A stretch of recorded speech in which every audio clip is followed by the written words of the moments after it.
ओम श्री गणेशाय नमः। ओम श्री आशुतोषाय नमः। वैशाख महात्म्य 20वां अध्याय।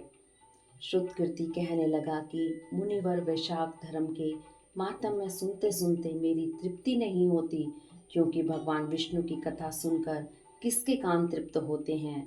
मेरे पूर्व जन्म के पुण्य उदय हो गए हैं। मैं आपके मुख से निकले अमृत रूपी वचनों को पान कर कृतकृत्य हो गया हूँ। मुझको मोक्ष आदि की भी इच्छा नहीं है। आप मुक्ति के दाता भगवान विष्णु को प्रसन्न करने वाले दिव्य धर्मों का उपदेश करते जाइए। इतनी वार्ता सुनकर शुद्धदेव जी बोले कि राजन, पापों को नष्ट करने वाली मैं एक और कथा कहता हूँ। पंपा तीर पर शंख नाम वाला ब्राह्मण सिंध के बृहस्पति में गोदावरी के किनारे आया और भीमरथी के पार कांटे युक्त पहाड़ी वन में गया, जहाँ न जल था न मनुष्य। वह मध्याह्न के समय वृक्ष की छाया में बैठ गया। उसी समय दुराचारी वह सबके प्राणों का घातक एक व्याध वहां पर आया और ब्राह्मण के कानों में चमकते हुए सोने के कुंडल देखते उसको पकड़ लिया तथा उनके कुंडल, जूते, छतरी, माला, कमंडल सब छीनकर उसे जाने की आज्ञा दी।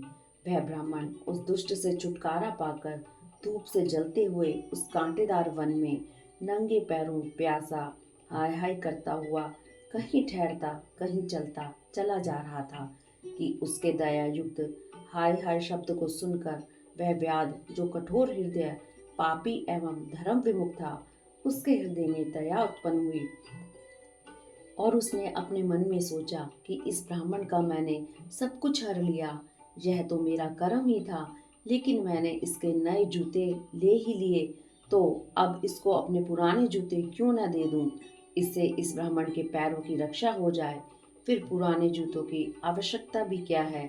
ऐसा विचार कर उसने अपने पुराने जूते उस ब्राह्मण को दिए।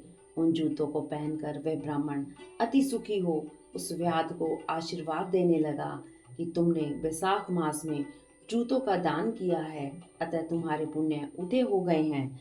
क्योंकि ऐसे दान से भगवान हरि प्रसन्न हो जाते हैं। उस ब्राह्मण से इस प्रकार आशीर्वाद सुनकर व्याध विस्मय से कहने लगा कि हे ब्राह्मण देवता, मैंने आपसे ली हुई वस्तु आपको लौटा दी है। इसमें आशीर्वाद की कौन सी बात है। जो आपने वैशाख मास में हरि की प्रशंसा की, सो यह वैशाख और हरि कौन है तथा उनका क्या फल है। ऐसे व्याध के वचन सुनकर ब्राह्मण शंख विचारने लगा कि सब कर्मों का फल जन्म जन्मांतर में ही मिलता है। अतः ब्राह्मण बोला, हे व्याध, तुमने मुझको पाप नाश करने वाले जूते दान किए हैं। इससे तेरे पूर्व जन्म के पुण्य उदय हो गए हैं। भगवान तुम पर प्रसन्न है। उसी समय मृत्यु द्वारा कल्पित सिंह व्याध के वध के लिए दौड़ता हुआ आया, परंतु बीच में देव कल्पित हाथी को देखकर पहले उसको मारने का उद्योग करने लगा। फिर उस वन में उस सिंह और हाथी का घोर संग्राम हुआ, जिससे वो दोनों थक कर गिर गए और एक दूसरे को देखने लगे। सब पापों के नाश करने वाली जो कथा मुनि ने व्याध को सुनाई थी, वह उन्होंने भी सुनी, जिसके सुनने मात्र से ही उनके सब पाप नाश हो गए तथा पापों से मुक्त होने के कारण वह पशु योनि को त्याग दिव्य शरीर धारण कर दिव्य विमानों में बैठकर अप्सराओं से सेवित हाथ जोड़कर खड़े हो गए। उस मुनि ने उनसे पूछा कि तुम कौन हो और अकारण ही इस वन में एक दूसरे को मारने के लिए क्यों उद्यत हुए। तुम्हारी मृत्यु कैसे हुई, यह सब कथा विस्तार पूर्वक हमसे कहिए।